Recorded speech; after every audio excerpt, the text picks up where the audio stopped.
Pronto, já está gravando aí. Aí, como vocês também têm, na quinta-feira eu me reuni com alguns alunos que vão fazer o ENAD, e eu vi que na lista lá do grupo tem muitos de vocês aqui, né, do oitavo semestre, né? Eu vi que É, tem muitos de vocês aqui que estão lá. Aí tá. vocês estão... É o quê? Nada não, tá? Eu ia dizer, tá eu, Simão, Samuel, Hernandes. Eu só não deu pra assistir tudo porque eu tava no negócio do estágio, mas não deu. Não, Na tudo próxima eu vou bem. assistir. São muitos compromissos e eu também só tinha disponível a quinta, por isso que eu tive que colocar na quinta à tarde, que era o horário que eu podia, né? Aí nos outros horários eu não tinha como fazer. Aí tem uns dias lá que o Thiago vai fazer, né? Os dias que ele vai colocar. Aí mais para frente eu posso resolver mais algumas daquelas questões, aí eu posso dividir com os professores lá e de repente ajudar em um outro dia que não seja um dia que vocês não possam. Pode ser um final de semana também, né? Aí tá juntando tudo aí, né? Esse final de semestre, essas provas, encerramento de disciplina. Aí para não pegar muito no pé do pessoal, essa disciplina a gente vai terminar de uma forma bem light. Embora a gente vai fazer uma prova na semana que vem, na quarta, é uma prova pesquisada, tranquila. Assim, eu vou colocar uns exemplos basicamente baseados nessas listas que eu passei aí, vocês vão resolver na hora, mas vão resolver olhando o que você já tem aí, então é bem tranquilo, certo? Vai ser na quarta-feira. E na próxima segunda, né, de hoje a 8, a gente faz uma aula só com alguns exercícios mesmo. A gente vai resolver uns exercícios, olhar uns exemplos, revisar uns exemplos. E na quarta-feira eu encerro esse conteúdo, né? Vai ser o último conteúdo que vai ser amortização. Amortização, a gente vai ver umas tabelas lá, né? Construir usando o Excel, umas tabelas de amortização e também ver como é que é isso, quais são os sistemas de amortização, que é uma coisa que você usa na prática, né? A gente vai ver até também numa página, a gente pode consultar uma página de um banco e simular lá um financiamento para a gente ver como é que fica a questão do financiamento e se é possível simular alguma amortização também. A gente faz isso na quarta-feira, como se fosse na nossa última aula, aula mesmo de conteúdo. Pois é isso. Então hoje eu vou tentar resumir dois capítulos em uma aula só. Só que nós vamos falar mais desse 7, que é o coeficiente de financiamento. O 8 eu vou só rascunhar mesmo por cima. Então eu vou tentar ser rápido aqui para que dê tempo a gente fazer tudo isso e não deixe nada para a quarta, porque na quarta eu quero falar só de amortização, certo? Porque a amortização dá para a gente falar numa aula só, né? Não é muita coisa não. Então, deixa eu ver aqui, acho que tem alguém pedindo para entrar. Será que é isso?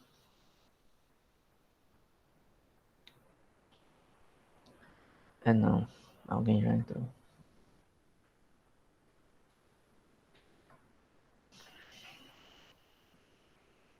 Bora lá, né?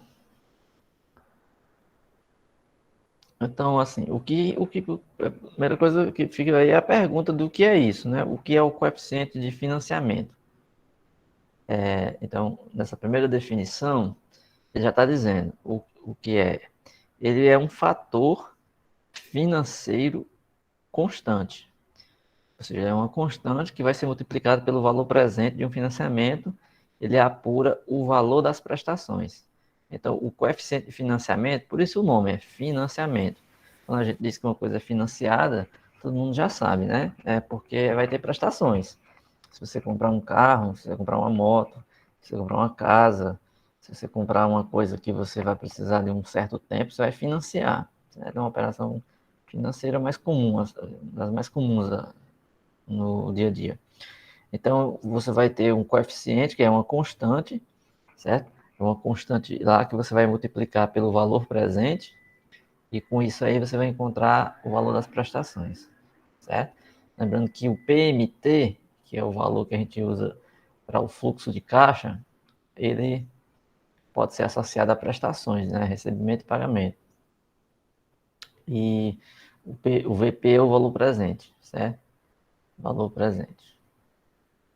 Se um dia vocês pegarem aquela calculadora que eu falei, a calculadora financeira, vocês vão ver que essas letras tem lá no teclado dela. Esse VP, esse PMT, tem no teclado da calculadora comercial, né? calculadora financeira. Então, assim, esses coeficientes eles são muito usados, porque se você for ver assim, o uso prático dele, no dia a dia, esses coeficientes eles são usados com muita frequência mesmo. Por quê? As operações de financiamento do crédito direto ao consumidor, CDC, por exemplo, se você for num banco, simular ali no caixa eletrônico um empréstimo, né? Um financiamento, né? Um empréstimo, um CDC. A gente chama o CDC de um crédito direto ao consumidor. É toda operação onde você adquire um bem e faz o financiamento desse valor, certo? E as operações de arrendamento mercantil constituem-se, assim, aplicações práticas para exemplificar esses coeficientes, né? Aí o que é que acontece? Vamos dividir em dois grupos. Primeiro, os coeficientes de financiamento para fluxo de caixa uniforme. Porque a gente viu no capítulo anterior que o fluxo de caixa ele pode ser uniforme e tem aqueles fluxos de caixa que são não fora do modelo padrão. Então, o uniforme é aquele que vai ter as quantidades iguais e valores iguais, em prestações com intervalo de tempo semelhantes, iguais. Ou seja, você vai estar pagando ali mensalmente, você vai estar pagando bimestralmente ou semestralmente. Ou seja, você define um período e vai pagar aquele período de uma certa quantidade uniforme, certo? Então, o coeficiente de financiamento de fluxo de caixa, nós vamos ver primeiro esse tipo aí e como é que a gente trabalha com ele, certo? Por exemplo, vamos supor aqui, começando logo com um exemplo, você tem uma instituição que ela divulgue que seu coeficiente de financiamento a ser uma instituição financeira, pode pensar assim, um banco ou uma alguma empresa que trabalha com um empréstimo financeiro, coisa do tipo, né? Ele divulga o seguinte, ele divulga que o coeficiente para financiamento a ser aplicado em 6 prestações mensais iguais e consecutivas atinge atualmente esse valor de 0,189346. Nós vamos ver que esses coeficientes, normalmente eles utilizam 6 dígitos após a vírgula, no geral, ó, 1, 2, 3, 4, 5, 6. Certo? Em consequência, em, conse- em consequência, um financiamento de 16 mil envolve o pagamento de 6 prestações iguais e mensais de 3.029,54 centavos. Então, o que está acontecendo aqui? Ele está dizendo que essa empresa, ela já está, a instituição financeira, ela está dizendo que o coeficiente para financiar algo lá nela, nessa financeira, ele tem que ser liquidado em 6 prestações mensais, ou seja, então ele já disse que o período é mês a mês, as prestações são iguais e sucessivas, ou seja, não tem período de carência, não tem período de intervalo, assim, paga um, daqui a 2, 3 meses paga mais outro, não tem, ele é um fluxo contínuo, certo? Então, nesse caso aí, ele diz que ele atinge esse valor de 0,189346. Então, esse aqui é o coeficiente de financiamento, porque ele é uma constante, coeficiente de financiamento. Então, como foi que eu falei agora há pouco? Que a gente multiplica ele pelo valor presente e encontra o valor das prestações, que a gente usa aqui como PMT, que é o valor do fluxo de caixa. Lembrando que sempre que eu falar a palavra fluxo de caixa, é que eu estou me referindo ou a receber ou a comprar. Você pode falar isso em qualquer tipo de operação. Se você tem uma casa alugada e você sabe que vai receber seus aluguéis nos próximos meses, então você tem fluxo de caixa a receber. Então você tem ali todo mês um PMT, ou seja, um valor que você vai receber, certo? Aí o que ele vai fazer aí é pegar o coeficiente, multiplicar pelo valor presente. Aí com isso ele descobre o valor das prestações. Fácil? Fácil, né? Então vamos lá. Nesse caso aí, ele pegou uma coisa de 16 mil reais, certo? Suponho que você compra uma coisa de 16 mil. Então, quando ele multiplicou por coeficiente do financiamento, deu 3.029,54. Eu deixei minha calculadora financeira lá no outro quarto. Deixa eu só dar uma olhadinha aqui no celular mesmo. São 6 parcelas, né? 6 vezes 3.029,54. Se você multiplicar esse valor aqui por 6, foi 6 parcelas iguais, né? Então, vai dar 18.177,24.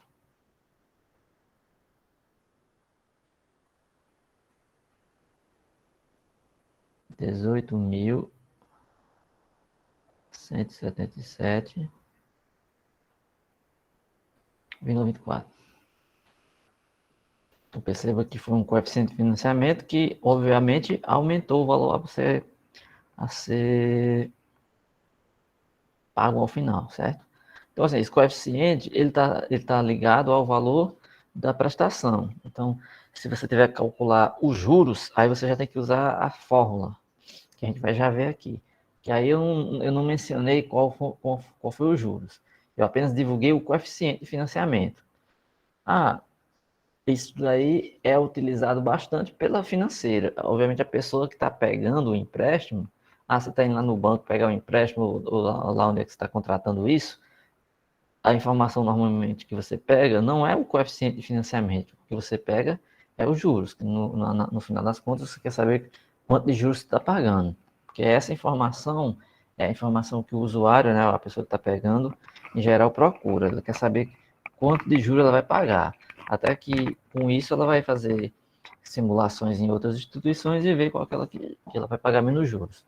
Mas se for divulgado o coeficiente de financiamento, ela sabe calcular o valor das prestações e vai fazer a conta e descobrir depois quanto é que é os juros. Se ela souber um pouquinho de matemática financeira, né?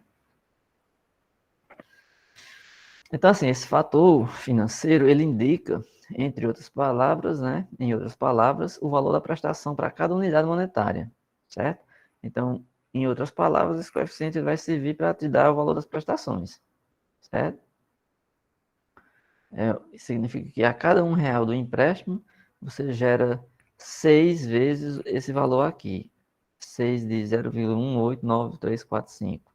R$ reais determina 0,348692 de prestações. É como se fosse o seguinte: se você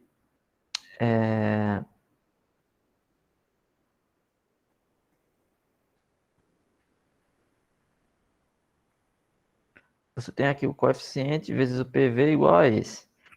Se você pegar o PMT dividir pelo coeficiente, você encontra o PV, né? E também, se você dividir o PMT pelo PV, você encontra o coeficiente. Ou seja, o coeficiente aqui ele pode então ser definido como o valor das prestações dividido pelo valor presente, certo? Se as prestações são fixas, e nem o caso aqui, a gente tem 3.029,54. Quando você dividir pelo 16.000, obviamente, a gente já fez essa conta aqui, vai dar justamente o coeficiente, 0,189346. O que quer dizer o seguinte, que sempre que você pegar um valor, certo, do bem, e você divide a prestação pelo valor total que você pegou, você vai descobrir qual é o coeficiente. Então, qualquer um pode conseguir também essa informação. Eu vou pegar R$ 10.000 no banco, só que eu vou pagar 6 parcelas de 2.000. Então, 6 vezes 2.000 vai dar 12.000. Então, você vai pegar o quê? Você vai pegar o valor da prestação, que é 2.000, divide pelo valor total do dinheiro que você pegou. No caso, 10.000. Então, os 2 divididos por 10 vai dar 0,5. Ou 0,5 e 5 zeros, né? Ou 0,5 não. 0,2, né?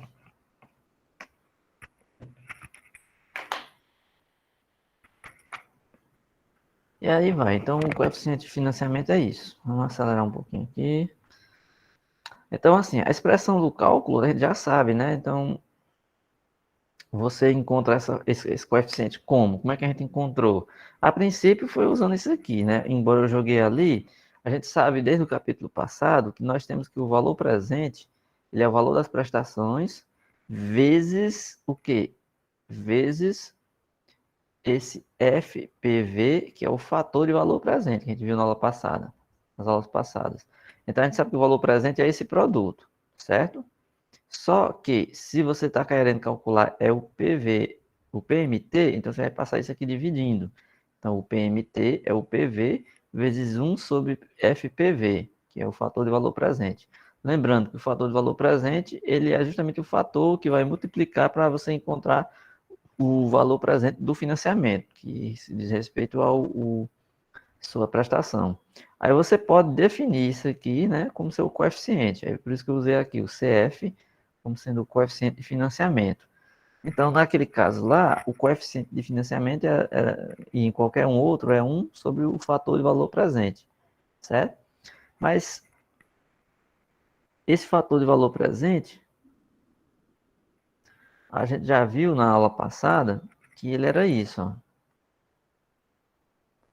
1 menos 1 mais i a menos n sobre i. Então, se o CF, que é o coeficiente de financiamento, é 1 sobre ele, então você vai pegar 1 sobre esse negócio aqui. Por isso que você vai usar a regra aqui, né? Você tem fração, divisão de fração, repete a primeira, inverte a segunda. Então, fica i sobre 1 menos 1 mais i elevado a menos n. Tá certo? Ok.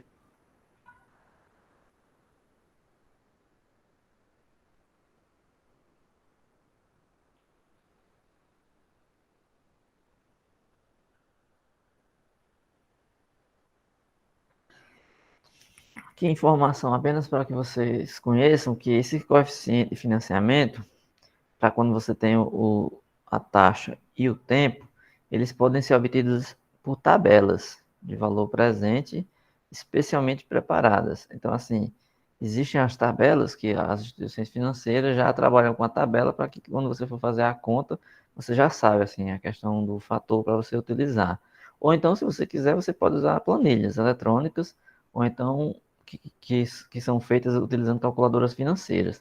Em geral, o Excel um software, né, que o pessoal usa muito em instituições financeiras, em escritórios de contabilidade, todo lugar, bancos, então, porque ele tem essa conta, ele desenvolve essas calculadoras aí, esses cálculos financeiros de uma forma muito prática. Nós vamos na próxima aula mexer um pouquinho no Excel para montar umas tabelas lá de financiamento, para entender um pouco de amortização, certo? Então, ó, vamos supor aqui na prática um exemplo. Pega o coeficiente de financiamento de uma dívida. Essa dívida tem que ser paga em 10 prestações de 0,117231, certo? Só que aqui eu botei reais, não é isso aqui não. Ah, 0,117232. Isso aqui é o fator, é o coeficiente, né? Eu acabei colocando como uma prestação. Deixa eu ver, depois tem que corrigir isso. Por exemplo, se o valor do financiamento for de 4.800, então o que você vai fazer? Você vai pegar 10 prestações de 562,74. Como é que você faz isso? Ué, você fez aquela conta que eu tinha feito lá. Então você tem o PMT, vai ser o PV vezes esse coeficiente que ele está dando aí de 0,117231. Se a dívida já é dita que é de 4.800, então é só multiplicar esse número aqui por 4.800. Aí você gera prestações, que no caso são 10, certo? De 562,70. Então essa conta aqui vai dar 562,70, que são 10 prestações. Quando você multiplica isso por 10, dá 5.627,00. Ou seja, no total você está pagando 5.627, certo? Então, o coeficiente de financiamento ele pode também determinar, a partir desse coeficiente, a taxa de juros. Porque, nesse caso aí, o valor da dívida era 4.800. No final, você vai pagar 5.627. Aí alguém pode te perguntar de quantos juros você pagou. Que às vezes você está querendo saber qual foi os juros. Porque de repente você vai para uma outra instituição, vai fazer uma comparação nessa outra instituição, né? Quanto foi que você pegou de valor de empréstimo, ou então alguém pergunta para você, de qual foi os juros que você pegou esse financiamento, qual foi o valor que você pegou de juros. Aí, através do coeficiente, você calcula, porque a gente viu ali na fórmula, ali acima, que o coeficiente, ele tinha aquela expressão lá, ó, que só envolve o I e o N, né? Que ele é 1 sobre o fator de valor presente, que só envolve a taxa e o N. Se você sabe o coeficiente e sabe o N, fica faltando só o I, não é isso? Ó, você sabe o coeficiente, nesse caso aqui 0,217420. Você sabe que as parcelas foram 5, então aqui no N fica menos 5. Então você agora vai ter que resolver essa conta. Essa conta aqui, no geral, matematicamente falando, você vai ter que resolver isso, 0,217,420 igual a I 1 menos 1 sobre 1 mais I a quinta. Então você vai ter que isolar o I nessa expressão. No geral, como tem potência no I, você vai se livrar da potência. É natural, às vezes, você aplicar um ln aqui. Só que antes de aplicar o ln, você tem que manipular essa conta. Claro, o que é que esse pessoal faz na prática? Eles não pegam lá um papel, deixa eu pegar aqui um logaritmo, um ln e fazer essa conta. Não, não. Eles já trabalham com a calculadora que ela já tem isso. A calculadora lá, que é a financeira, é como se você estivesse entrando só com os dados. Ela tem lá uma tecla para calcular o CF. Esse CF depende de quê? Do I e do N. Aí lá nessa tecla você só vai digitar a sua, no caso, não, esse coeficiente é para quando você tem o I e o N, é para quando você tem o I e o N. Mas tem como você, através do CF, ou seja, você digitar o valor do CF que você tem, certo? O valor do CF que você tem, o valor do tempo que você tem, certo? As prestações. Aí com os botõezinhos lá da calculadora, ele encontra a taxa. Porque é como se ele já tivesse essa fórmula lá pré-determinada. Se você entra com I e com N, ele te dá o CF. Se você entra com CF e com N, ele te dá o I. E se você entra com CF e com uma taxa, ele te dá o N, por exemplo. Então é só uma questão de que nesses livros, nessas contas, eles quando chegam aqui, eles param. Porque eles não querem saber dessa operação algébrica, de você manipular essa fórmula e descobrir. Só que nós somos matemáticos, né? Nós aqui somos matemáticos, né? Então a gente tem que pelo menos saber como é que sai daqui. Aí eu jogo a bomba no colo de vocês. Como é que vocês resolveriam aqui? Assim, como é que vocês, por exemplo, isolariam o I aqui? Eu tô fazendo a pergunta e já queria que alguém aí se manifestasse. Isolar o I, né? Tem o CF, esse É, embaixo. vai lá, É, desenrola. olha só, eu primeiramente, eu jogaria... Peraí, viu? Você tá Eita, rabiscando aí? Você tá rascunhando aí? não, só um instante, eu vou rascunhar. Pois, se você quiser, eu te dou 1 minuto. Você vai rabiscando aí enquanto eu vou falando outro exemplo. Aí você mostra para nós. Opa, peraí. Nessa parte do CF, é? Aí, eu só tô querendo pegar essa fórmula aí, onde tá CF igual a I Né? sobre 1 mais I mais N elevado a menos N. Aí como é que a gente isola o I aí? Porque assim, nos livros ele vai sempre chegar nessa parte e vai jogar o resultado do I. Ele não vai fazer a conta matemática, ele só vai jogar o resultado do I. Mas por isso que eu tô te falando, por isso que eu estou falando. Porque eles fazem essa conta, os economistas, as pessoas que trabalham nas instituições financeiras, eles fazem essa conta numa calculadora financeira ou num computador. Então, eles não precisam desenvolver esse cálculo. Só que, como eu estou dizendo, nós, por sermos matemáticos, nós sabemos fazer essa conta, entendeu? Então, é pelo menos, no mínimo, curioso que a gente faça. Pegue, isole para mostrar mais ou menos como é que faria se tivesse que fazer na mão, certo? Assim, Naturalmente, pelo se menos você eu tenho a naturalmente, ideia, né? se você aplicar um logaritmo aí, você vai precisar saber de um logaritmo. Você vai ter que recorrer a um valor de um logaritmo. Porque, naturalmente, quando você tem uma exponencial, porque aí você tem uma exponencial no i, no 1 mais i, né? Você tem 1 mais i elevado a menos 5. É, Naturalmente, sim. se você desenvolver, para você sair do expoente, o natural é você aplicar um logaritmo para se livrar. Então, quando você aplica um logaritmo, pode aparecer aí o logaritmo de um número aí, de repente. E se aparecer esse logaritmo desse número, você tem que saber quem é esse valor desse logaritmo. Aí você vai recorrer a uma tabela de logaritmos. Tá certo? Enquanto você faz aí a conta, eu explico outro exemplo.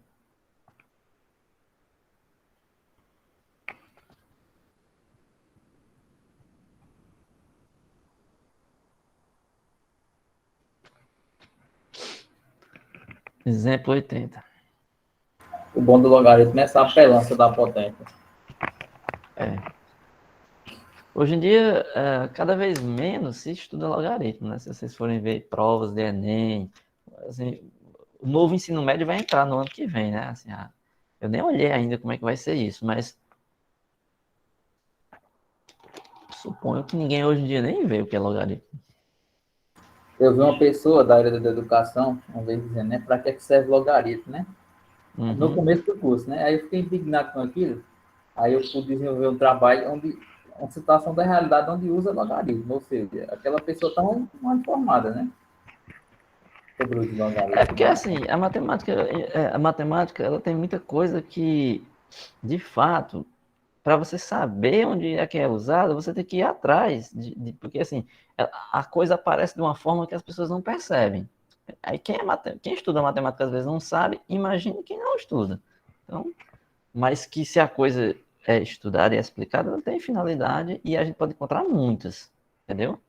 Se você Verdade. apenas dissesse que, ó, aqui, qualquer conta que nós fizermos nesse capítulo aqui, grande parte delas usa logaritmo, só que está escondido. Ele está escondido aqui nessas questões. Por quê? Porque devido à automação da coisa, do processo, de levar para uma calculadora financeira, de levar para um Excel, para uma planilha, não sei o quê, você acaba não vendo que ele está aí. Mas ele está. Tá entendendo? Ele é usado em sistema financeiro, por exemplo, aí, muito usado, na verdade. Ó, Vixe, acabei de fazer um absurdo aqui. Fui tentar rapaz, multiplicar em cima e embaixo pelo conjugado, não tem? Esse de sim. baixo tem um mais aí. Aham, Um aham. mais i, aí ficou um menos um. Aí eu só, não. Rapaz, cuidado com o que você está fazendo aí. Olha que o i tem uma potência aí, é um mais i é menos 5. E cuidado para não Uhum. Aí, confundir. Daqui aí a pouco você quando, vai se atrapalhar e achar que esse i é o raiz de menos um. Cuidado. quando a gente multiplica por um conjugado assim, até com n positivo, n com não sendo menos n, sendo n, não tem? Aí Sim, isso vai sim. virar um, né? Ó, potências opostas, né? Sim. Aí vai virar um. Aí. Eita, peraí. Ixi, ainda não. Beleza, mas vai lá. Se você não conseguir, fica aí como um desafio para vocês. Eu já tinha pedido isso na aula passada, eu já tinha deixado um exemplo desse, tinha pedido que vocês calculassem o i lá, o isolasse o i no exercício. Acho que ninguém fez, não. Ó, do mesmo jeito esse daqui, ó, ele quer construir o coeficiente. Nesse caso aqui, ele quer o coeficiente. Então, se você quer encontrar o coeficiente, ele diz assim: o contrato é de um financiamento que envolve 15 prestações mensais iguais e sucessivas a uma taxa de 3,5% ao mês. Perceba que aqui ele nem diz qual é o valor do financiamento. Tá vendo? Então, é possível você encontrar um coeficiente apenas para você ter esse coeficiente e usar em qualquer um valor que você queira. Não precisa você se preocupar que no coeficiente de financiamento você tenha o valor que vai ser financiado. Para você determinar o coeficiente de financiamento, o importante é você saber a sua taxa de juros e a quantidade de prestações. É isso que você precisa. Então tá aí, ó, um juros de 3,5%, então é 0,035 sobre 1 menos 1 mais i, então 1 mais 0,35 está aqui, elevado a menos n, então menos 15. Aí aqui você faz a conta. É 0,035, esse número aqui se eleva a menos 15, encontra um valor lá, quando você faz 1 menos ele, dá esse outro aqui, 0,403109. Dividindo o de cima pelo de baixo, dá 0,086825. Para o cálculo da prestação mensal. Então, se você quiser calcular a prestação mensal, o que é que você faz? Você pega o PMT, vai ser a sua prestação. Aí você pega o valor que você vai financiar, multiplica por esse. Entendeu? Por exemplo, eu vou financiar R$ 1.000. Aí você joga aqui 1.000, multiplica por esse. Multiplicar por 1.000 significa que vai passar 3 casas, né? 1, 2, 3. Então vai ficar 86,825. Então você vai pagar 15 prestações de 86,825, se for R$ 1.000. Se você fizer um financiamento de 10.000, então você substitui o PV por 10.000, multiplica e assim vai. Tá claro aí como é que funciona o coeficiente de financiamento, né?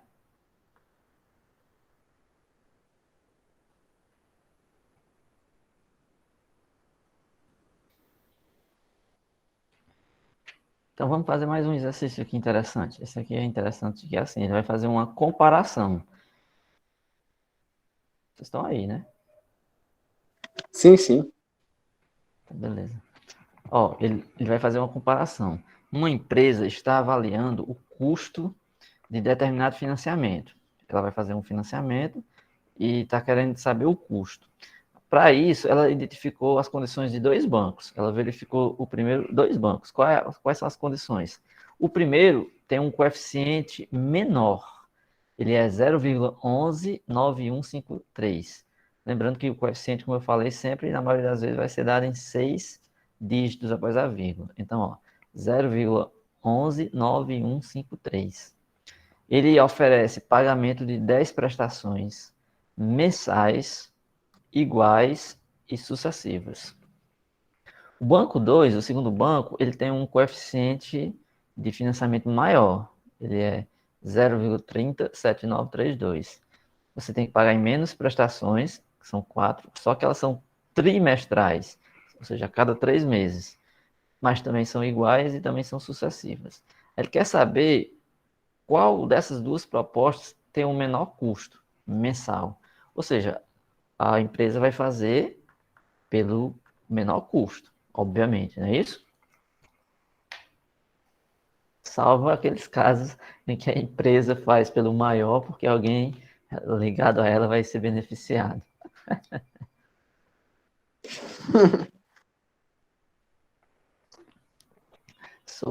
Gilmar, você levantou a mão? Sim, mas foi para dizer que estava aqui quando o professor perguntou. Ah, entendi. Pensei que você queria falar. Você nunca fala? Não. Ah, beleza. Pois vamos lá. Bem, então vamos fazer a conta e ver qual das duas tem a melhor condição, não é isso?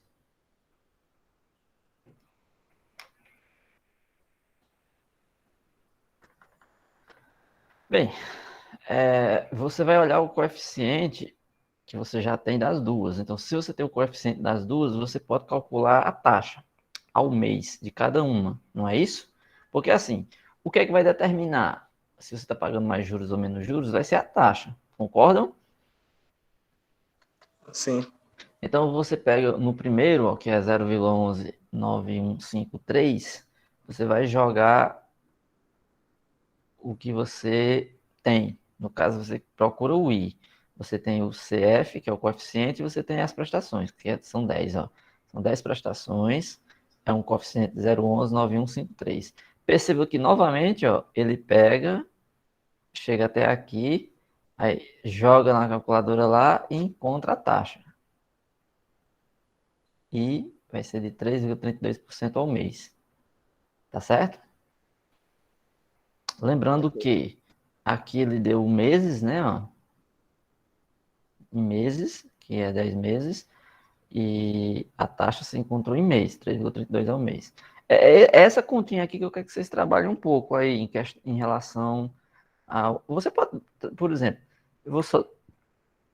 Já que eu mexi aqui, deixa eu encontrar um espaço aqui que eu possa rascunhar.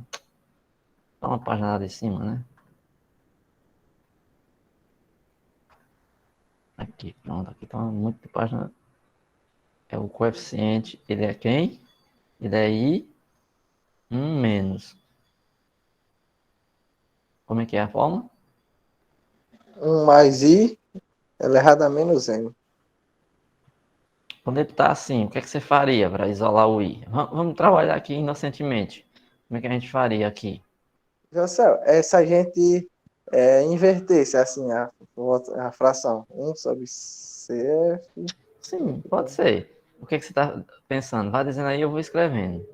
Ixi, não. Deixa eu ver aqui, né? É isso que você está falando? É, E deixa eu ver daí? aqui. Essa ideia eu tive agora, José. A minha anterior eu falhei. Ah, entendi. A que eu tava dizendo naquela hora, não ficava um menos um, não. Eu ficava. Hum, Esse um saía, não tem esse isoladinho aí, ó. Esse constante. entendi. Ficaria até Menos. legal. Entendi. Vamos multiplicar, só para ver se a gente acha uma soluçãozinha. Isso aqui é multiplicar O esse aqui. um, o conjugado dele, só que no conjugado, no lugar do menos n ali, fica n positivo. N, só n. Você tem que multiplicar em cima e embaixo, né? Isso, aham.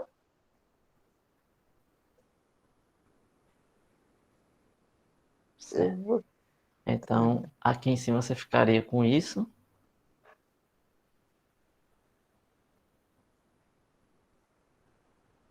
E embaixo você ficaria com quem? Hum, é... Menos 1 mais I a menos 2N, né? Uhum, sim. Eita, desculpa, Jocel. No conjugado, o n era positivo, em cima e embaixo, não tem? N é sem ser negativo. Ah, Não você tem o quer sinal de... multiplicar Isso, porque quando com ele N. fosse. Aí fazia a distributiva, aí ia ficar um, entendeu? Ah, entendi. Então não era o conjugado só da nota. Então, Isso, na verdade, você quer colocar um mais aqui e um mais aqui. isso, aham. Ah, Era, aí entendi, tem que fazer a distributiva. entendi.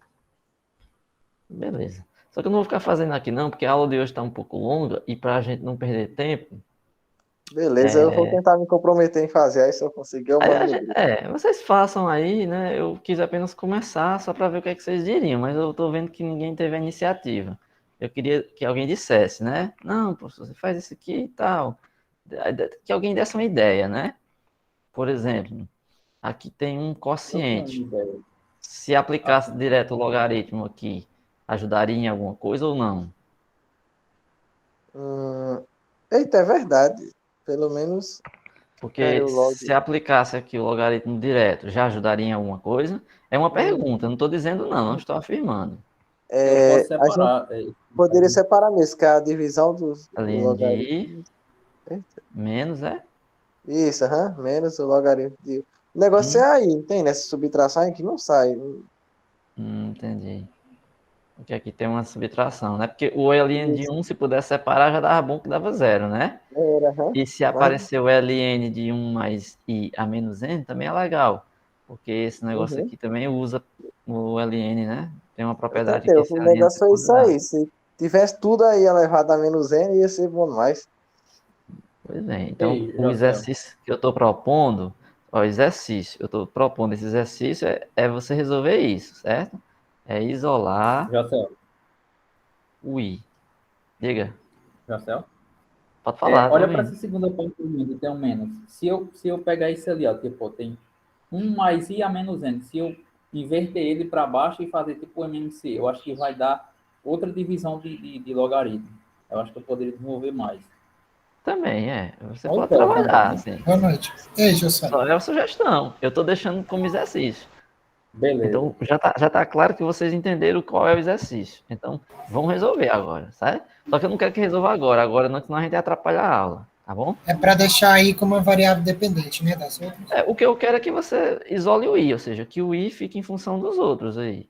Pode aparecer Isso, alguma coisa aqui que dependa de n, porque eu não coloquei quem é n, e o resto aqui vai ser constante, obviamente, certo? tá certo. Porque esse ln de fc é uma constante. Se você quiser, você põe um c aí, para não ficar usando esse monte de letra. Aliás, esse cf. Esse cf é uma constante. Mas Tu você põe volta um um pouquinho só para copiar essa forma aí, para ver se eu consigo. Mas tem aqui no material, ó, deixa eu dizer. Essa daqui, ó.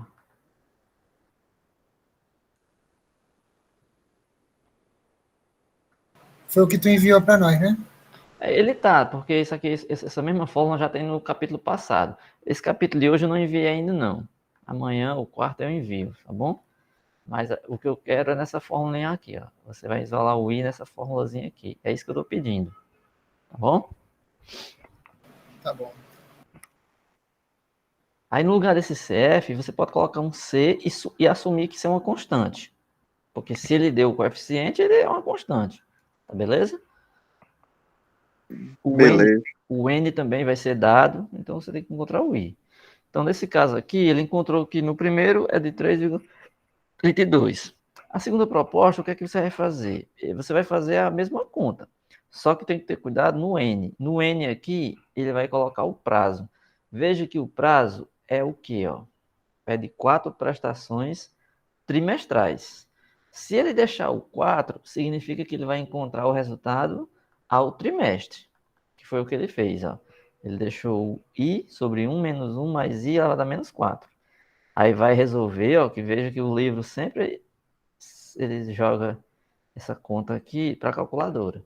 Aí ele encontra uma taxa de 8,89% ao trimestre, porque ele colocou 4 trimestres aqui. Esse 4 aqui é 4 ao trimestre, certo? Beleza, só que você ainda tem que transformar o trimestre no mês. Vocês já estão carecas de saber que ao mês você não vai dividir pela quantidade de mês, entendeu? Não é isso. Você vai jogar na fórmula de equivalência, certo? Lembra lá da fórmula de equivalência. O I que você tem é o Q, certo? Elevado a 1 mais I, certo? 1 mais I menos 1. Isso aqui a gente trabalha com essa fórmula desde o capítulo 2.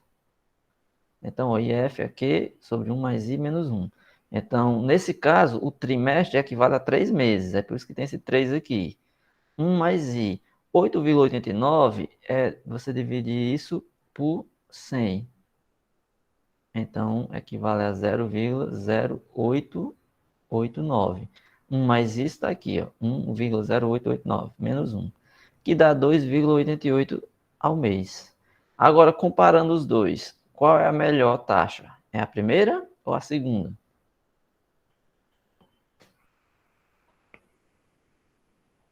A primeira foi 3,32 e essa segunda deu 2,88% ao mês. Logo, essa taxa é menor, né? Se ela é menor, então ela vai ter menos custo. Logo, ela é melhor, certo? Porque do jeito que é dado, aparentemente ela não é tão boa, né? Porque o coeficiente, se você fosse olhar só pelo coeficiente, ele é maior. As prestações são menos, mas em compensação são trimestrais. Então você vai passar 4 trimestres, então você vai pagar em mais tempo, 12, mas vai pagar um juros menor. Então essa é a proposta com menor custo. Por isso que tem que fazer as contas para, às vezes, saber identificar qual é a melhor operação a ser escolhida. Beleza. Aí, do mesmo jeito que a gente viu na aula passada sobre o fluxo de caixas periódicos, também existe o coeficiente de financiamento para séries que não são periódicas. Lembra que no fluxo de caixa que não é periódico, você vai considerar a fórmula tendo que ser desenvolvida um a um, ou seja, tem que somar. Então, aqui nós vamos ter uma coisa semelhante. O coeficiente de financiamento para séries não periódicas. O que é que acontece? Algumas operações elas vão envolver a apuração de prestações iguais e finitas, só que com intervalos de ocorrência desiguais, ou seja, os intervalos não são os mesmos. Então, por exemplo, um financiamento pode prever resgate em 3 prestações iguais, porém vencendo a primeira ao final do primeiro mês, a segunda ao final do quarto mês e a terceira ao final do nono mês. Nesse exemplo aqui, ele está dando uma série de pagamentos, mas com um tempo espaçado. Ele não é ali mensal, ele não é bimestral, ele não é trimestral. Tem um que paga após um primeiro mês, o outro no final do quarto mês e o outro só no final do nono mês.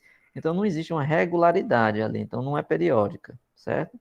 Então, como não se constitui uma série uniforme definida no modelo padrão, então esses fluxos são não periódicos. Então, você não vai usar a fórmula direta. Lembra sempre, é igual o fluxo.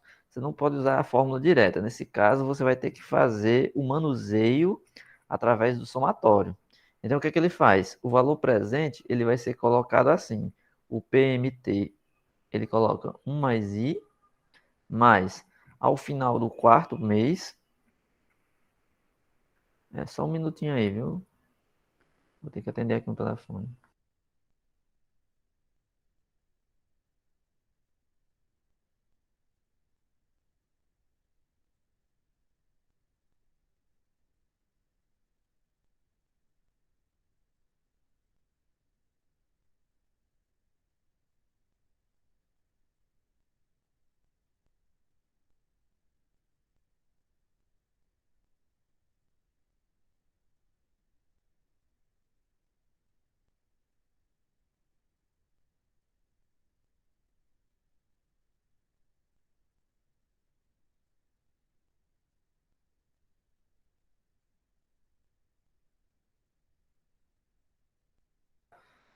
Pronto, desculpem aí.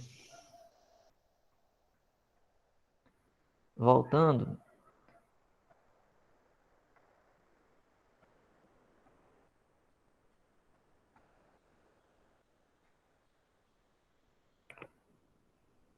só um minutinho aqui, viu? De novo, peraí, só um minuto.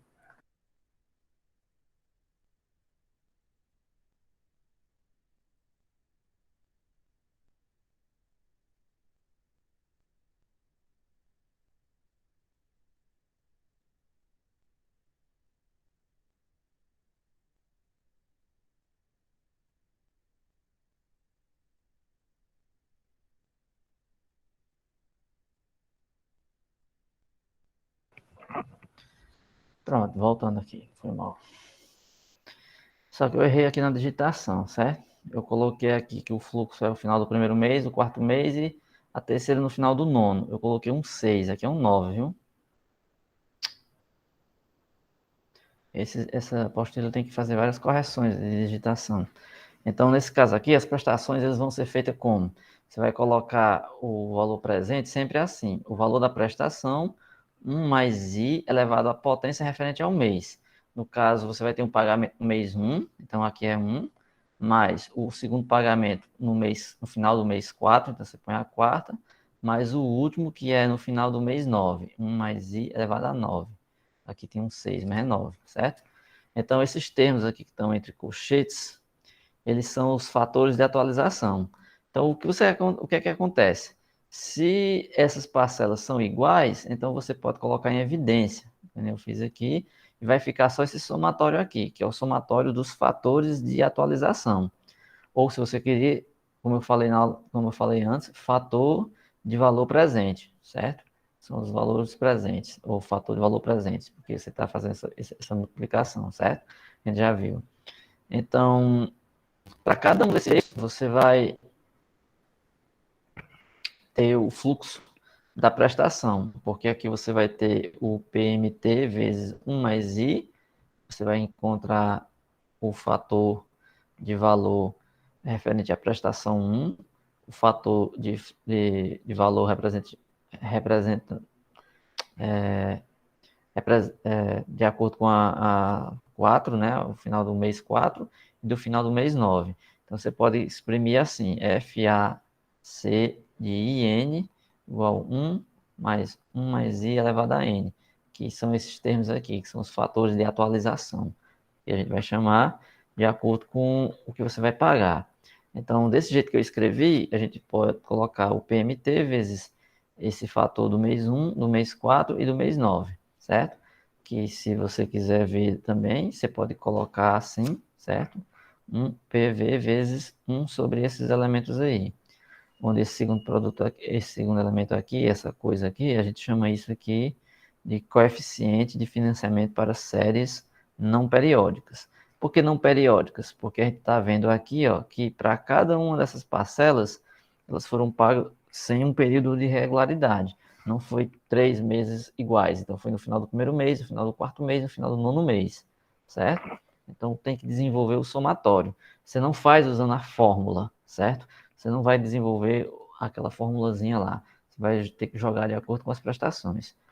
Aí, o coeficiente de financiamento é a mesma coisa. Então, eu quero saber o coeficiente de financiamento para um caso desse. Mesmo jeito, você faz o coeficiente de financiamento é 1 sobre. Aí você lá, na outra, você tem a fórmula, né?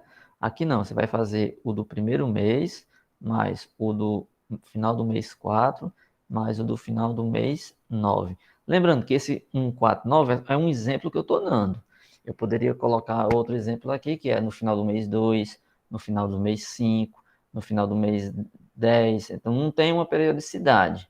Então, a fórmula para um desse que não é geral é só um somatório, ou seja, você vai ter 1 sobre o somatório do seu fator de atualização referente aos meses que você quer, certo? Por isso que eu coloquei aqui T, porque ele vai até aonde? Vai depender de quantos períodos você vai ter essa cobrança, de quantas vezes você vai dividir, ou seja, que não são periódicos. Vamos ver um exemplo, ó. Nesse exemplo aqui, suponha-se que a gente pegue uma taxa de 4% ao mês e um valor de 40 mil de financiamento. Como é que a gente obtém o coeficiente? Mas eu estou considerando aqui o mesmo caso, ou seja, o mesmo que o exemplo anterior, que sejam pagos no final do primeiro mês, no final do quarto mês e no final do nono. Como é que a gente faria? Então, só para ilustrar, se é 4%, então você tem 0,04, certo? Então, 1 mais 0,04 dá 1,04.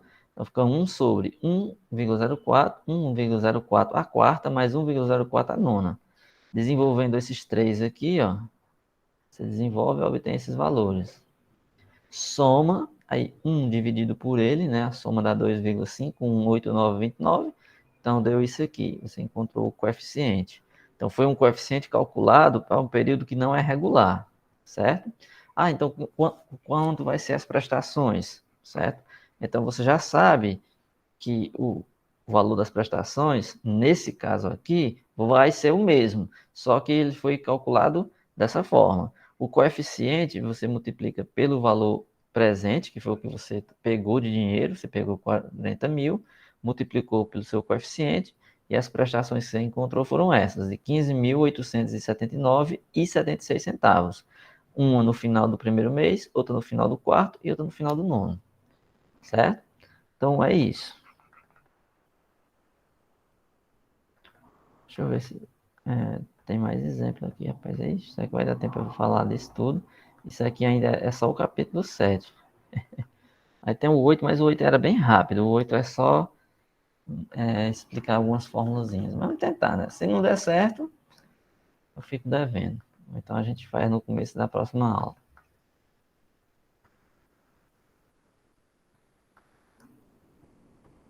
Mas dá tempo, agora que é 7h30. Vamos ver outro exemplo. Uma pessoa contrata no início de janeiro de um ano aí qualquer, um empréstimo que vai ser pago em 5 prestações iguais. Elas são vencíveis, respectivamente, no final dos seguintes meses. Não é regular, é janeiro, março, junho, julho, aí a outra vai lá para dezembro.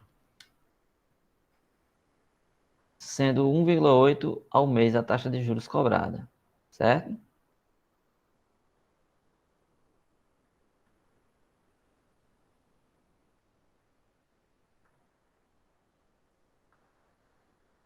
O que acontece? Ele tem aí duas coisas que ele quer. O coeficiente de financiamento para 5 prestações não periódicas. Você vai calcular o coeficiente para esses casos aqui. Final do mês 1, mês 3, mês 6, 7 e 12. E o outro, ele quer o valor da prestação se você admitir que o empréstimo foi de 120 mil. Certo? Então, vamos lá. Para o primeiro caso, a gente acabou de fazer um exemplo, né? A gente acabou de fazer um exemplo. Qual é o exemplo? O que é que nós temos? O coeficiente, ele era, né, o 1 dividido por 1 sobre, aí o 1 somado com a taxa referente. Se a taxa era de 1,8 1,8, né? Era 1,8%. Então, 1,8%, que equivale a 0,018, certo? Então, você tem 1 mais 0,018, que é 1,018. Então, você vai ter 1 sobre 1,018, esse aqui é o mês de janeiro. Mês de março, 1,018, mês elevado a 3. Mês de junho, 1,018 a 6. Julho, 7. E dezembro, 12. Pronto, então não tem mistério. Você vai calcular cada pedacinho desses e somar. Deu 4,518584. Então, 1 dividido por isso deu 0,221308. Então, esse foi o coeficiente de financiamento, certo? Bem, se você quer saber o valor para as prestações, supondo que você tenha o valor de empréstimo, né? Porque aqui no exercício ele não deu nenhum valor de empréstimo. Ele mandou você calcular o coeficiente, sabendo o final aonde você paga das prestações e dando a taxa, certo? Então, no item A você não precisa saber qual é o valor. O item B, ele quer calcular as prestações. Então, para isso, ele deu um valor que você pega. Supondo que se você pegou 120 mil. Então, muito simples. A prestação é o valor presente vezes o coeficiente. Então, é 120 mil vezes esse coeficiente que você acabou de colocar. Então, você vai pagar R$ 26.556,96 no final de cada um desses meses. No mês de janeiro, no mês de março, no mês de junho, no mês de julho, no mês de dezembro. Então, isso aí é o coeficiente de financiamento para períodos, para séries que são não periódicas, ou seja, que não é ali regular, certo? Então, assim, essas operações, como eu falei, elas são muito utilizadas. Isso aqui é utilizado todos os dias. Todos os dias nas instituições financeiras eles usam isso.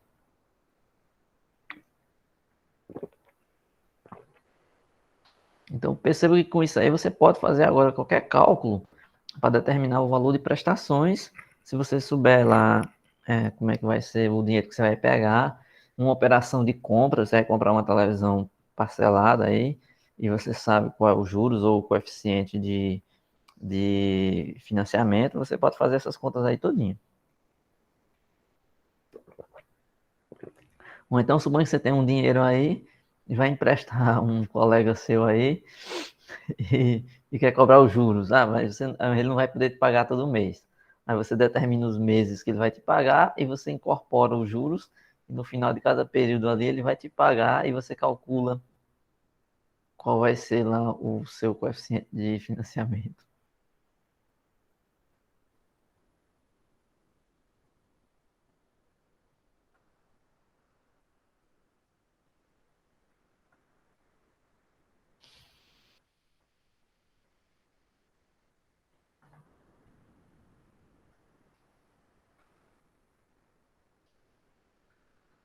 Beleza, vamos para frente. Tem mais um caso que acontece. Dois, né? Na verdade, eu vou falar de mais dois. Vou tentar fazer rápido aqui. O com carência, certo? Vocês já devem ter visto que tem a situação que às vezes você pega um dinheiro no banco, por exemplo, é muito comum isso, quando você vai fazer um empréstimo, e o gerente dá a opção de carência, que é para você ter um tempo para começar a pagar, certo? Você vai fazer eu quero fazer um empréstimo consignado. Só que eu vou te dar uma carência e você vai começar a pagar daqui a 3 meses. Igual essas ofertas que eles dizem, compre não sei o que hoje e só começa a pagar daqui a 90 dias. Então, isso é uma carência. Ou seja, ele está colocando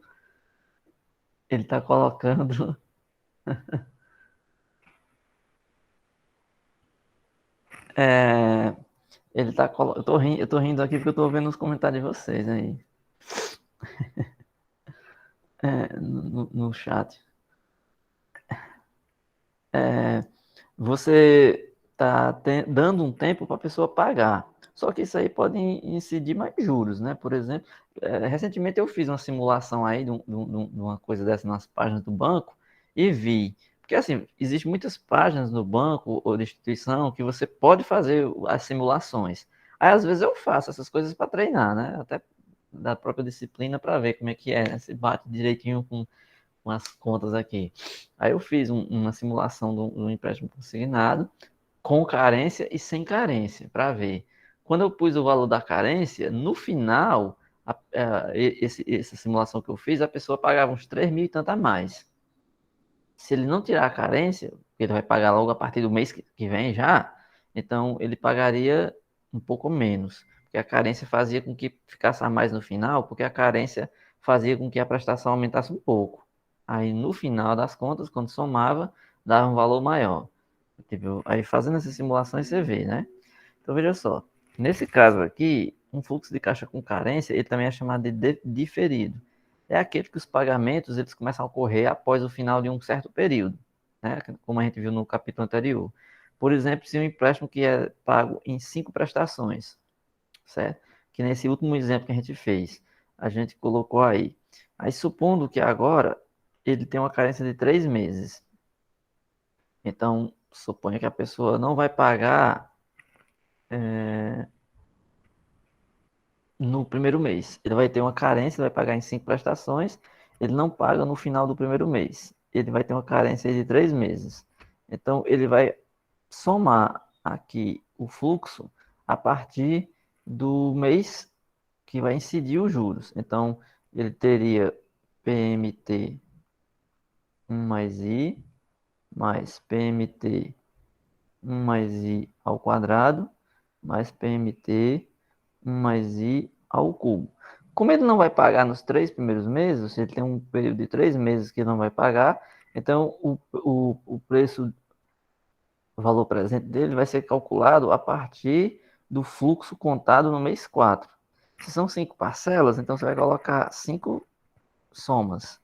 Então, um é no mês 4, mês 5, mês 6, mês 7, mês 8. Então, ele comprou aqui nessa data, certo? Comprou aqui, passou 3 meses sem pagar, ou seja, aqui completou um mês, 2, no final do 3, para o início do quarto aqui, ele começou a pagar. Ele teve 3 meses de carência. Então, você coloca aqui as potências, certo?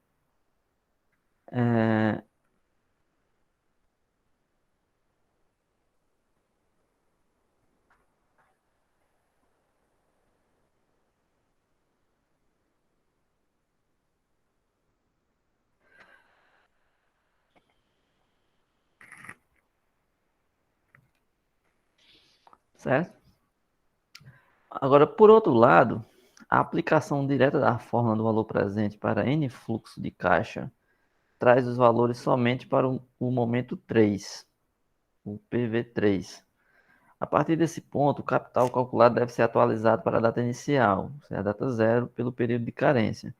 Utilizando as expressões do cálculo, as prestações anteriormente, ele está colocando aqui uma situação apenas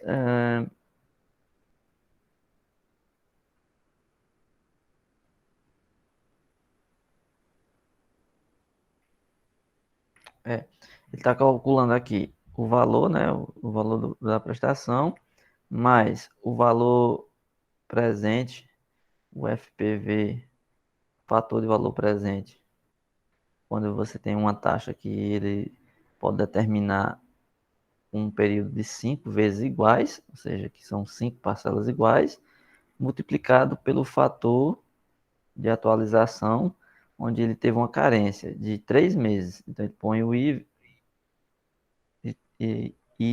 que vai ser essa mesma taxa aqui, e o N igual a 3, que é o período que ele não pagou.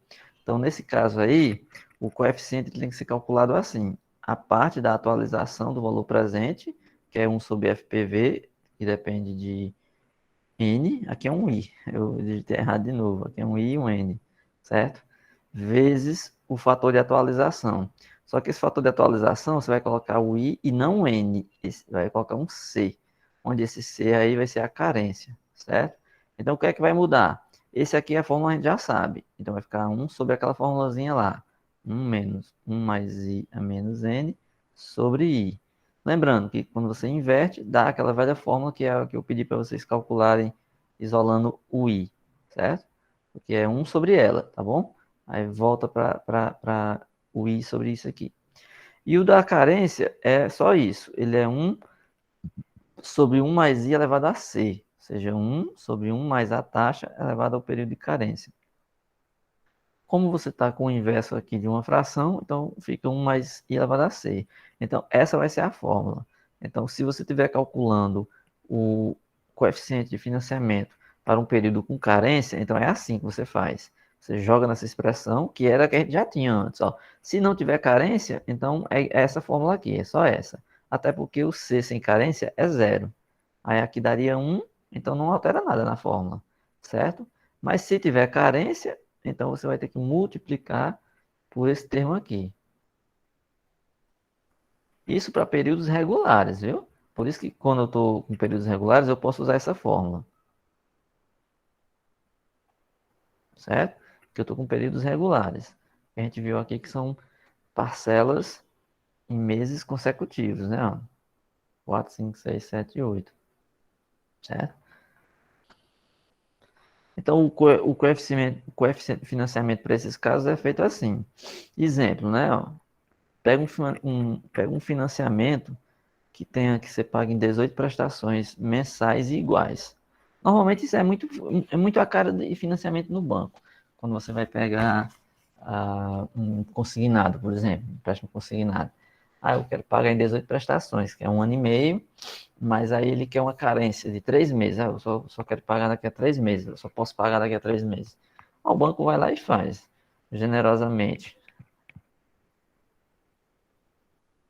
Aí admitindo-se uma taxa de 2,3% ao mês, qual é o coeficiente de financiamento? Ele vai ter a seguinte expressão. Então, você vai jogar lá, é 2,3%, que equivale a 0,023, está aqui o i, 1 menos 1 mais i, então está aqui 1,023, elevado a menos n, então menos 18, vezes 1 mais i, que é 1,023, elevado à carência, que é de 3 meses. Pronto, calculou, está aqui. Então, esse é o seu coeficiente de financiamento, certo? Nesse caso aí eu não falei o valor. Se eu supor que eu quero pegar 25 mil. Então eu vou pegar 25 mil. Então, se eu já tenho aqui o meu coeficiente, vezes 25 mil, significa que eu vou pagar 1.832,70 cada. Vamos fazer um exercíciozinho rápido. Suponha que a gente fosse fazer sem o financiamento. Sem a carência. Sem a carência. Sem a carência, então, quer dizer que aqui seria 0, então aqui seria 1. Então, você só teria esse pedaço aqui. Esse pedaço equivale a esse.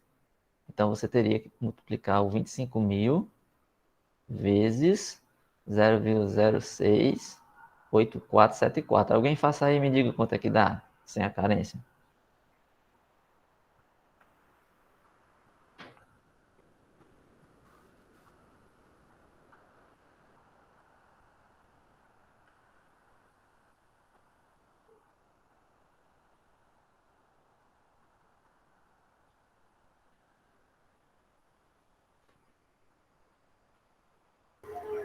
Deu 1.711,85.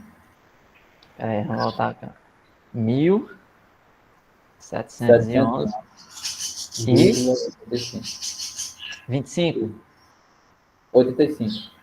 Ó, percebe? Ó, que se ela não quisesse a carência, ela ia pagar uma prestação menor, tá vendo? Sim. Que é, por exemplo, o exemplo que eu fiz, o exemplo que eu estava simulando, eu fiz uma simulação também na internet, só para testar essas aulas aqui. Aí,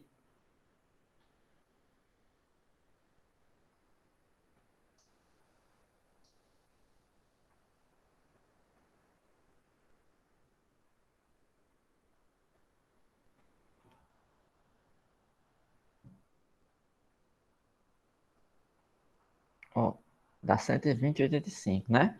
Então, significa dizer que se ele quiser a carência, ele vai pagar R$ 120 a mais na prestação, certo?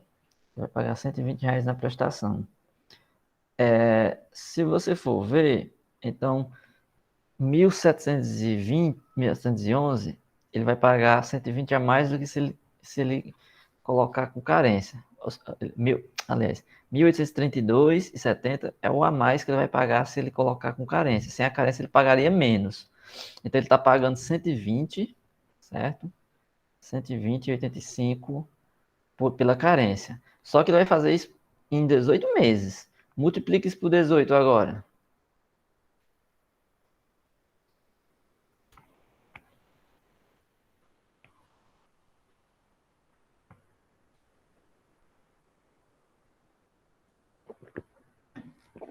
Deu quanto?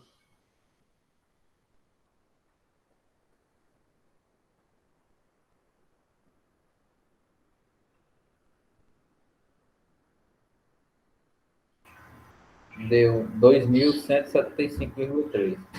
Percebe? Então ele vai pagar R$ 2.175 a mais, simplesmente porque ele escolheu a carência, ou seja, para começar a pagar só daqui a 3 meses.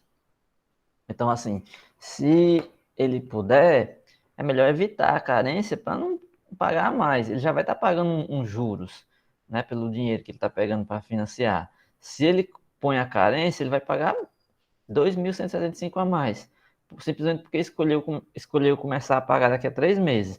Então, o banco ele não perde nada, certo? A instituição financeira. Se ele põe essa carência, é porque ele sabe que quando põe a carência, ele vai ganhar um pouco a mais. E para o banco isso é interessante, tá entendendo?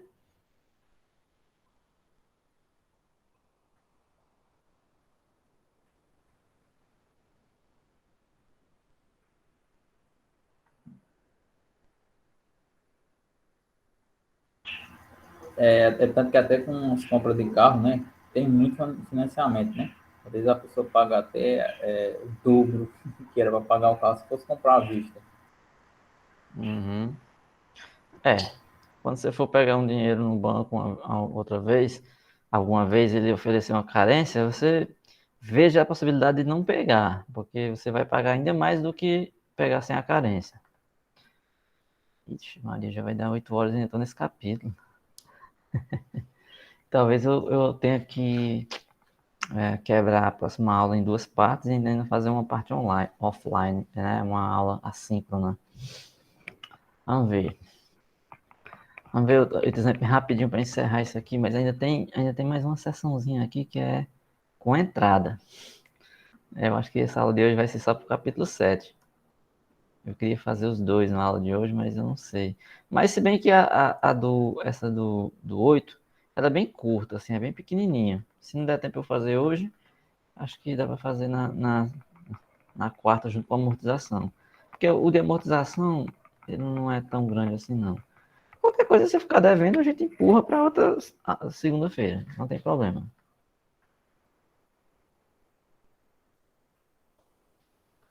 Ó, suponha aqui. O preço de uma TV é R$ 2.000. Suponha aí que você tem uma TV de R$ 2.000 e o vendedor está oferecendo as seguintes condições para venda a prazo. Primeiro, uma entrada de 20%, certo? E o resto, saldo em 4 prestações mensais. Ou, aliás, o item B. Saldo em 4 prestações mensais iguais e sucessivas, vencendo a primeira de hoje a 60 dias. A primeira só com 60 dias. Tipo dessas lojas que você vê, né? Ah, paga a primeira só daqui a 60 dias, não sei o que e tal. Do jeito que você vê nessas propagandas. Determine o valor de cada prestação, admitindo uma taxa de juros de 3,1% ao mês, certo? E ele quer saber as prestações de acordo com o que ele deu aqui. Então vamos lá. A primeira solução é calcular o valor da prestação mensal, que é por meio de um coeficiente de financiamento. O que acontece? O valor a financiar é quanto? Ele tem 2.000. Aqui eu não coloquei, tem um menos, né? Não pegou ou pegou? Deixa eu ver. Menos. Ficou bem pequenininho aqui o final de menos. Deixa eu ver. 2.000 menos 20%, certo? 2.000 menos 20% dele, óbvio. 10% é 200, 20% é 400, então você pega os 2.000 e fica 1.600. Então como eu tinha dito primeiro ali, acabei não continuando. É uma entrada de 20% e o saldo, que é o restante, é em 4 prestações mensais, certo? Então, nesse caso aí, ele está com 1.600. Então, qual é o valor que você vai financiar? Então, ele deu a condição de você dar 20% na entrada, então você vai lá para pegar a tua lesão, você deu 20% do valor e vai pagar a próxima prestação só daqui a 60 dias. Só que é uma carência isso. Então, já que é com carência, então o coeficiente é com carência. Então, é a fórmula I1 menos 1 mais I elevado a menos N vezes 1 mais I elevado a C. Tá aqui, ó. O I é 0,031. Então, 1 menos 1,031 elevado a menos 4, que são 4 prestações mensais iguais. E a carência, que é 1 mais I elevado a 1. Por que eu coloquei 1? Porque, assim, embora o período seja de 60 dias, o período de carência, ele contou como se fosse...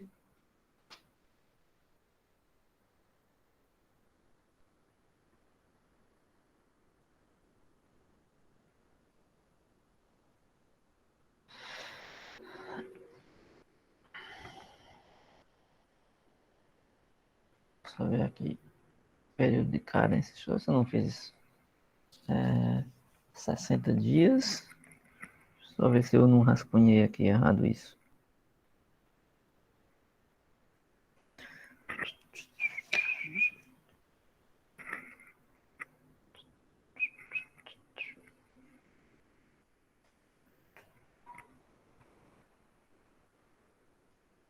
Não, tudo bem. O período de carência, embora foi 60 dias, né? Ele deu em dias. Então, no caso aí, é só você calcular o período para saber o coeficiente equivalente, né? Ao período que ele decorreu para a primeira parcela, né? Então, nesse caso aí, a carência aí foi dada como se num período só. Então, você tem 1 mais a taxa, então 1,031 vezes 0,269671, e dá 0,278030, certo? No caso da prestação, então vai ficar quantas as prestações de quanto? Se você sabe o coeficiente, multiplica pelo valor presente, que é o que você financiou, que são os 1.600, então dá prestações de 444,85, certo? Se você for fazer a conta também de outra forma, qual outra forma? Calculando assim as prestações, que é o PMT, vezes o fator de valor presente, com a taxa e o período, vezes o fator de atualização com a taxa.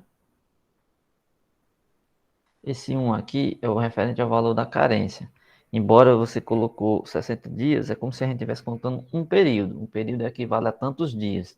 No caso aí, ele colocou 1 para isso. Aí você fazendo essas fórmulas, você encontra o mesmo valor. Porque essas fórmulas aqui são as mesmas dessas, só que ele está colocando separadamente.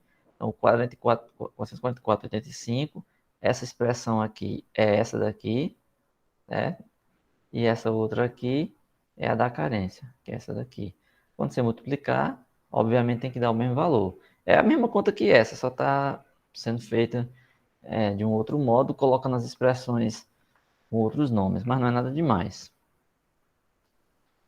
Vamos supor agora esse último caso, que é o coeficiente de financiamento, agora com entrada. Tipo, a gente viu com carência, porque é para pagar daqui a tantos meses, mas quando começa a pagar, os fluxos são iguais.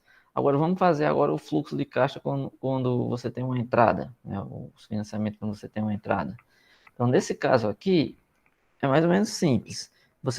Antes você calculava o valor presente com o PMT vezes o fator de valor presente, o FPV, na ordem, né? Aí o que é que acontece?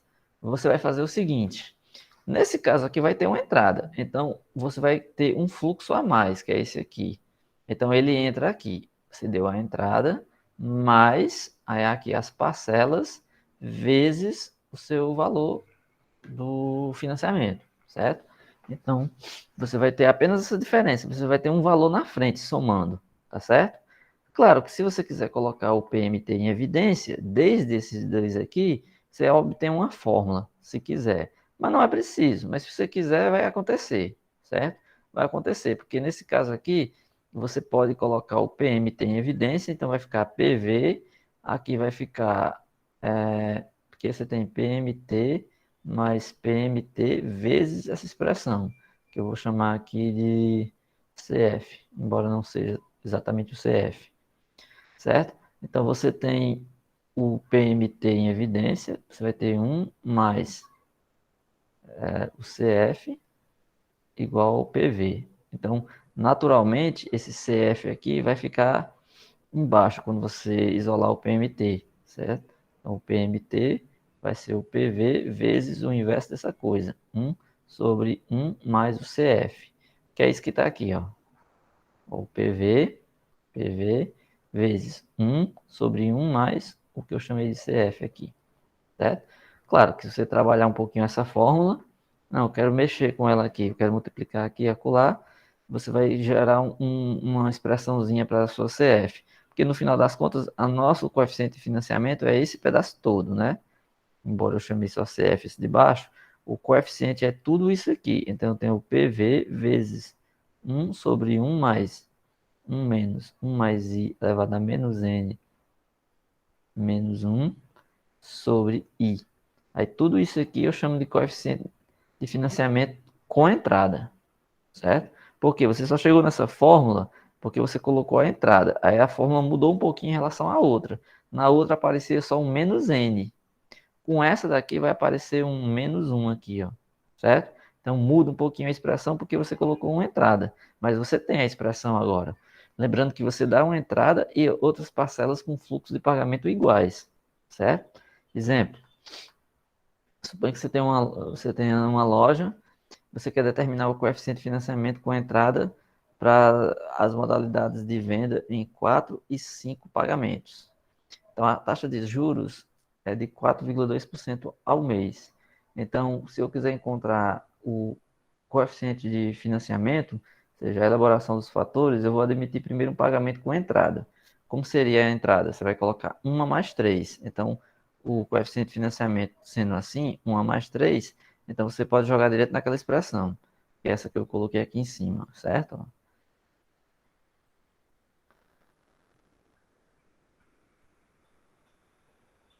Então, é 1 sobre 1 mais. É bem parecido com a outra. Na verdade, o que muda só é porque é menos n menos 1, certo? Por conta da entrada que você deu. Então, você vai jogar aqui. Nesse exemplo, eu já sei que o i é de 4,2%, que equivale a 0,042. Então, quando eu somar 1 mais i, eu vou ter 1,042. Está aqui. Elevado a menos 4 menos 1 sobre 0,0442. Quando eu calculei, deu esse coeficiente de financiamento, 0,265633. Ora, então quer dizer que se eu quiser, a cada R$ 1 que eu compro a prazo, ele deve pagar 0,265633 de prestação. Então, se você quiser calcular a prestação para uma compra, por exemplo, de R$ 2.000, então você tem, você tem o PMT igual a 2.000 vezes 0,265633. Aí você descobre as prestações. Então, eu vou pagar uma entrada mais 3 iguais. Então, você tem 2.000 vezes 0,265633. Então, eu vou pagar uma mais. Nesse caso aí era uma mais 3 de 531,266. Certo?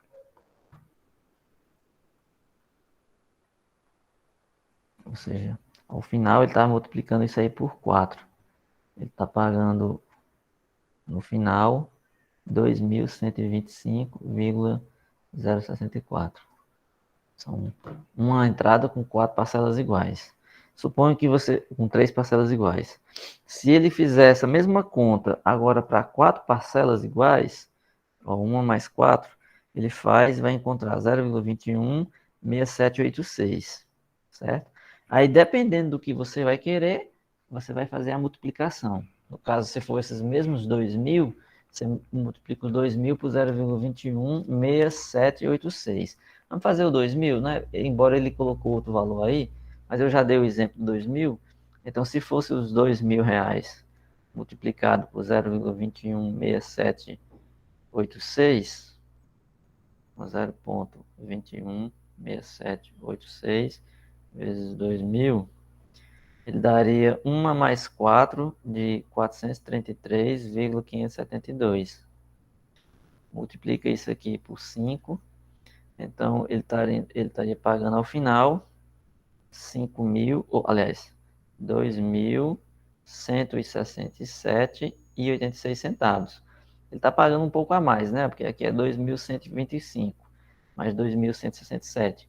Normalmente, as pessoas, às vezes, fazem a compra, algumas pessoas fazem a compra baseado no valor da prestação. Por exemplo, a minha mãe. A minha mãe, quando ela vai fazer uma compra, ela quer saber quanto é que vai ficar as prestações, porque ela vê como o que ela vai gastar ali pelo mês, quanto ela vai tirar ali do dinheiro mensal. Então, assim, você pode fazer a conta aí e ver que tem uma diferença. Quando a diferença é pouca, se você pagar em uma prestação a mais, dependendo da diferença, pode ser vantagem para você ou não, dependendo da sua situação. Claro que sempre se a forma que você decide é pagar menos no final, essa opção de colocar em menos parcelas, você vai pagar menos, claro. Mas se a prestação aumentar ao ponto que vai comprometer o seu mês, às vezes pagar um pouquinho a mais pode compensar porque você não tem como colocar, certo? Mas sempre é bom saber entender as contas. Esse é o princípio de todos. É você entender essas contas, porque aí você pode entender nas contas, você vai sempre poder fazer a melhor opção. Tá claro?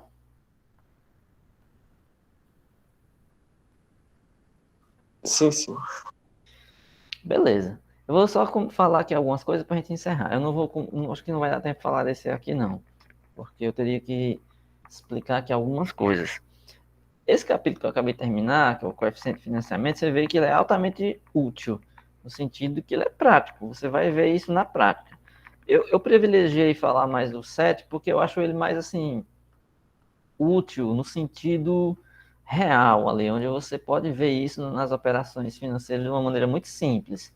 Vocês viram aí que são situações que acontecem muito facilmente de você encontrar, né?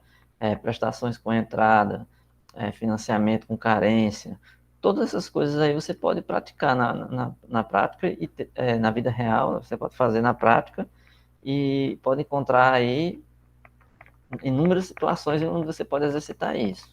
O capítulo 8, que ele se chama Análise de Investimento e Reposição de Ativos, ele vai trazer aqui umas informações a respeito de algumas palavras, algumas coisas que é interessante a gente entender também. E ele também tem a ver com fluxo de caixa. Por quê? Basicamente, toda operação financeira é representada em termos de fluxo de caixa. Por que que tudo é fluxo de caixa? Porque se você está pagando, você está fazendo um pagamento que são fluxos de caixa de pagamento. Se você está recebendo, você tem fluxo de caixa de recebimento. Então, fluxo de caixa é isso, certo? É pagar ou receber. Sempre uma operação financeira ela está em uma das duas. Ou alguém tá pagando e alguém está recebendo, certo? Então, fluxos futuros, então, em fluxos futuros esperados e recebimento de caixa, recebimento e pagamento de caixa. Então, é isso que você tem que estar pensando, ou seja, valores a ser pagos ou valores a ser recebidos. Só que a avaliação desse fluxo, ela consiste essencialmente em quê? Em comparação dos valores presentes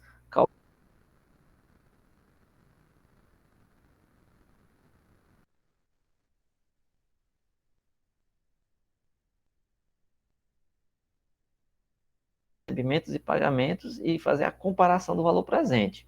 Porque o valor presente, a comparação dele é que vai dizer para você qual é a melhor opção de escolha ou de pagamento ou de recebimento para você.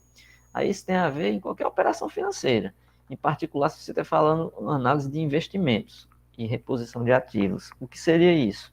É análise onde você vai escolher um investimento onde você tem uma melhor taxa de retorno, que é a primeira coisa que a gente define aqui.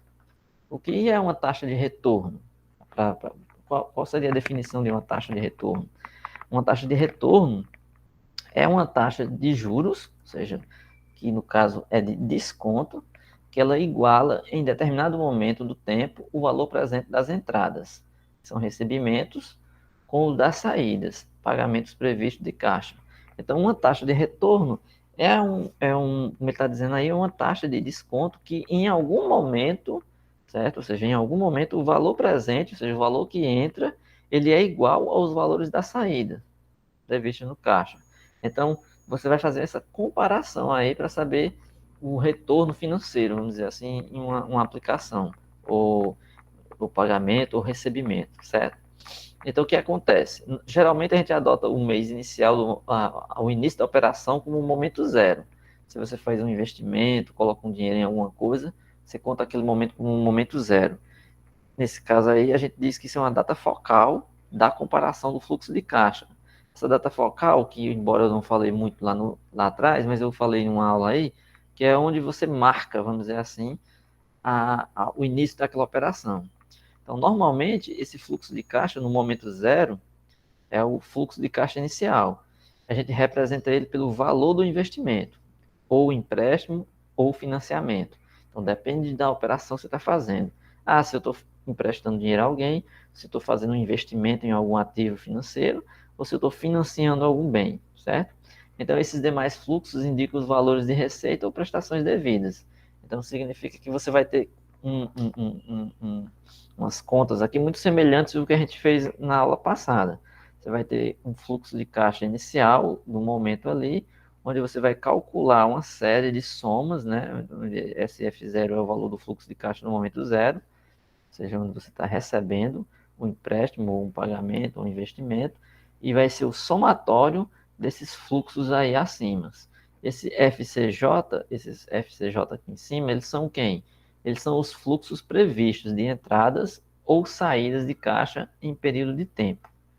O I é a taxa de desconto que iguala, em determinada data, as entradas com as saídas previstas. Em outras palavras, o I representa a taxa interna de retorno, certo?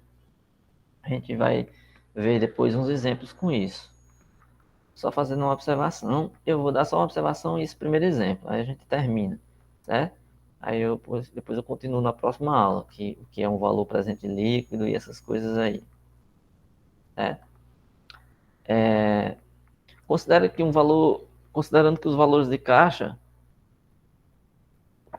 eles ocorrem em momentos diferentes. Então, é possível você concluir que o método da taxa interna de retorno, ao levar em conta o valor do dinheiro no tempo, ele expressa, na verdade, a rentabilidade. Ou seja, essa taxa de retorno é uma taxa de rentabilidade. É o quanto você ganha, vamos dizer dessa forma, em relação a um financiamento, ou a um empréstimo, ou uma aplicação. Certo? Isso para quem está fazendo, para quem está ofertando o bem, né? Quem está lucrando com isso, certo? Se for uma aplicação ou custo, no caso de um empréstimo ou financiamento, do fluxo de caixa. Então, a rentabilidade ou custo ela é indicada em termos de uma taxa de juros equivalente periódica, certo? Vamos ver um exemplo, porque o exemplo sempre deixa claro o que é que a gente está querendo dizer. Suponha que que admita um empréstimo de 30 mil, que vai ser liquidado, ou seja, por meio de 2 pagamentos. Liquidado é aquilo que vai ser pago. Ele vai ser pago em 2 pagamentos mensais e sucessivos, cada um de 15.500. Então, ele vai pagar 2 pagamentos, vai fazer 2 pagamentos de 15.500. Então, o custo da operação, calculado pela taxa de retorno, atinge o quê? Então, ele pega o valor presente, o CF0, que é os 30 mil, pega o valor da primeira parcela, o PMT aqui, o CF1, vamos dizer, PMT ou CF1 aqui. CF1, só para dizer que é o fluxo de caixa 1. O primeiro pagamento, que é de 15.500, com 1 mais a taxa. No próximo, o mesmo valor, que foi igual, mais 1 mais a taxa ao quadrado. Aí aqui do mesmo jeito, onde está aquele probleminha lá, que eu deixei para vocês resolverem, vocês têm que encontrar o I, isolar o I nessa expressão. Então, nesse caso aqui, você vai isolar o I, e ele chegou que o I vai ser de 2,21% ao mês.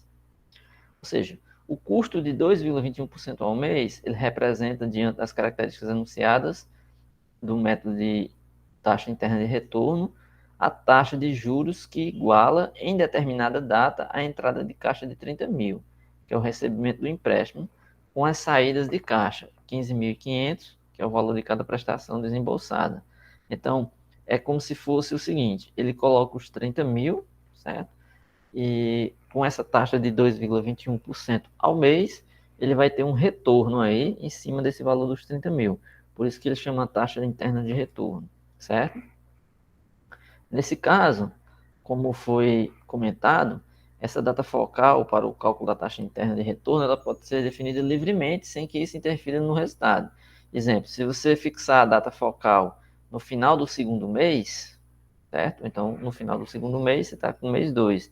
Então, verifique que o custo não se altera, permanecendo inalterado em 2,21% ao mês, porque você vai ter os 30 mil, né? Vezes 1 mais i ao quadrado, ele é igual a 15.500 vezes 1 mais i mais 15.500. Por exemplo, aqui ele fez isso. Se você somar, se você multiplicar os 30 mil vezes 1 mais i ao quadrado, vai dar a mesma coisa de você pegar os 15.500 vezes mais os 15.500 mais 1 mais a taxa. Você vai chegar no mesmo valor da taxa de 2,21% ao mês, certo? Então, isso aqui é uma coisa chamada de taxa interna, certo? De retorno. Então, é um conceito que ele vai ser usado nessa análise de investimento aqui. Graficamente, a gente pode fazer uma comparação. Esse capítulo aqui no livro ele vai estar bem maior, mas eu não vou aprofundar. Eu vou apenas definir os principais elementos. Na verdade, só vou fazer o que está aqui, que é definir o que é essa taxa interna de retorno, comparar isso com o valor presente líquido, certo? O que é o valor presente líquido, e falar sobre o índice de lucratividade e a taxa de rentabilidade. Pronto, aí só isso eu já vou passar para o capítulo de amortização. Então, na próxima aula, tanto é que esse capítulo 8 eu nem pretendo cobrar, tá certo? Eu não pretendo cobrar esse capítulo 8, não. Se eu passar os exercícios para vocês e a prova, eu tiro questões, eu não tiro questões do capítulo 8, certo? Eu deixo só dos outros. E aí vocês... Eu vou falar apenas por curiosidade, porque ele tem a ver com essa matéria que a gente terminou agora. E também eu vou depois preencher esse material, eu vou digitar, pretendo talvez falar, talvez no outro semestre, né? Vou dar matemática financeira de novo. Mas com a gente eu vou apenas comentar. E um comentário breve para não atrapalhar e a gente fazer a aula de amortização na próxima aula. Tá beleza? Beleza. Pois é isso. Então, na quarta-feira a gente termina esse finalzinho e faz a amortização. Deixa eu só olhar aqui quem é que tá aqui. Rapidinho.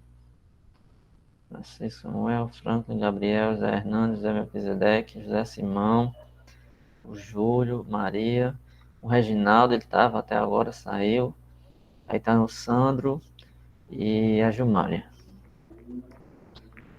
Beleza, então. Pois é isso. A gente se encontra na quarta-feira. Aí na quarta eu termino, eu entrego a nota também amanhã, provavelmente. A nota da prova. Eu devo colocar no sistema amanhã. Valeu. Valeu, boa noite. Boa noite. Boa noite a todos. Boa noite. Boa noite.